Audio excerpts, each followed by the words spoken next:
80 gram of water at 30 degrees Celsius is poured on a large block of ice at 0 degree Celsius. तो यहाँ पर 80 gram water है जिसका temperature 30 degree Celsius है, उसको एक लार्ज ब्लॉक ऑफ आइस के ऊपर डाला जाता है जिसका कि टेम्परेचर 0 डिग्री सेल्सियस है आइस का टेम्परेचर। और एक चीज़ और है कि ये लार्ज है, बहुत ही लार्ज साइज का है। उसके सामने 30 ग्राम ऑफ वाटर एक स्मॉल क्वांटिटी ऑफ वाटर है, यही बोला जा रहा है। The mass of ice that melts is, आपको निकालना है कि कितना मास ऑफ आइस मेल्ट करेगा। 4 ऑप्शन आपको दिया गया है। Let's solve this problem. तो देखो यहाँ पर कैलोरीमेट्री का कंसेप्ट लगेगा। कैलोरीमेट्री का कंसेप्ट जो होता है, एक तरफ क्या है आपके पास वाटर है और इसका टेम्परेचर जो है 80 ग्राम, इसका मास 80 ग्राम है और टेम्परेचर है 0 degree Celsius, sorry 30 degree Celsius. और दूसरी तरफ आपके पास है आइस जिसका टेम्परेचर है 0 डिग्री सेल्सियस। इसका मास बहुत ज़्यादा है आइस, क्योंकि इसका साइज बहुत ज़्यादा है। तो देखो कैलोरीमेट्री का कंसेप्ट ये होता है कि एक हीट को लूज़ करता है और दूसरा गेन करता है हीट को। तो ये लूज़ करेगा जिसका टेम्परेचर ज़्यादा होता है और ये गेन करेगा आइस विल गेन। अब यहाँ पर क्या है कि ये प्रोसेस कब तक चलता है, हीट गेन और हीट लॉस का, तो जब तक कि टेम्परेचर फाइनल टेम्परेचर कॉमन ना हो जाए। अब क्योंकि आइस का साइज बहुत ज़्यादा है, इसका मतलब एनफ आइस है जो कि हीट गेन करने के लिए तैयार, ठीक है।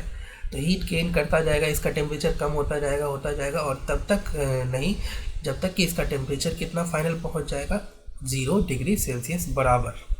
80 gram water at 0 degree Celsius, सारा का सारा इसका हीट निकाल लेगा, जितना ये दे सकता है वो पूरा क्वांटिटी निकाल लेगा, क्योंकि आइस का साइज यहाँ पर बहुत ज़्यादा है। तो इस प्रोसेस में चेक कर लो कि कितना हीट लूज़ किया।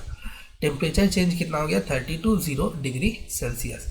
तो Q equals to MS delta T या MC डेल्टा T जो यूज़ करना चाहो, S is specific heat of water. तो मास कितना है 80, स्पेसिफिक हीट होता है 1 कैलोरी पर ग्राम पर degree Celsius into temperature change कितना हुआ 30 - 0, तो 30 हो जाएगा। इतनी हीट लूज़ करेगा, ठीक है। तो 80 × 30 this much calorie heat will be lost. अब देखो इसमें कितना आइस भी पिघलेगा, क्योंकि आइस मेल्ट जरूर होगा, क्योंकि हीट मिला है, हीट मिलने से आइस विल मेल्ट। तो मान लो लेट्स से एज्यूम कर लो कि m is the mass of ice that has melted, ठीक है। तो m मास का जो है फेज चेंज हुआ है, m मास आइस एट 0 डिग्री सेल्सियस, ये मेल्ट हुआ है। तो मेल्ट हुआ है तो ये बन गया है m mass water at 0 degree Celsius. तो देखो यहाँ पर फेज चेंज हो गया। फेज चेंज होने में जो हीट लगा है, ठीक है, वो कितना होता है m × L latent heat of fusion ml। तो m × latent heat of fusion of ice जो होता है वो होता है 80 कैलोरी पर ग्राम, ठीक है। तो इतनी हीट इसको मिली है। तो अब ये दोनों इक्वल होने चाहिए। प्रिंसिपल ऑफ कैलोरीमेट्री के कंसेप्ट से heat gain is equal to heat lost. ये हीट लॉस्ट है और ये हीट गेन्ड है। दीज टू शुड बी, जहाँ m is the mass of ice melt और 80 here is latent heat of fusion.